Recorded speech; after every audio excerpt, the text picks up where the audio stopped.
ఒకవేళ ఆ రోజే తమ్ముడు నువ్వు నేను వేరైపోదామని అనుకుంటే, అన్నయ్య నేను వేరవను, నేను నీతోనే ఉంటాను అని అంటే గనక అమ్మోనీలు కానీ మోయాబీలు కానీ సంతానాలు భూమి మీద పుడతాయా? పుట్టవు. వదిలేసి వెళ్ళిపోయాడు, అక్కడ సెటిల్ అయ్యాడు. వాళ్ళందరూ కూడా చంపేయాలనుకున్నారు. దేవుడు సొదొమ గొమొర్రాను నాశనం చేయాలనుకున్నాడు. ఈ కుటుంబాన్ని మాత్రమే రక్షించమని అబ్రహాం బ్రతిమాలుకున్నాడు.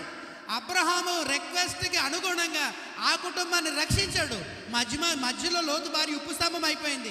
2 కూతుళ్ళే మిగిలారు. తండ్రితో పాపం చేశారు. అమ్మోనీయులు మోయాబీలు పుట్టారు. ఎంత గౌరవం చూడండి. ఇప్పుడు వాళ్లకు పుట్టినటువంటి సంతానంలో నుండే, మోయాబీలలో నుండే ఎవరొచ్చారు? ఇప్పుడు రూతు వచ్చింది. అబ్రహామును వదిలి లోతు తప్పు చేశాడు. ఇప్పుడు మోయాబు జాతిలో నుండి వచ్చినటువంటి రూతమ్మ నయోమిని వదిలి తప్పు చేసిందా? అంటే అక్కడ చేసిన పొరపాటు మళ్ళీ అక్కడ జరగలేదు, ఇక్కడ జరగలేదు.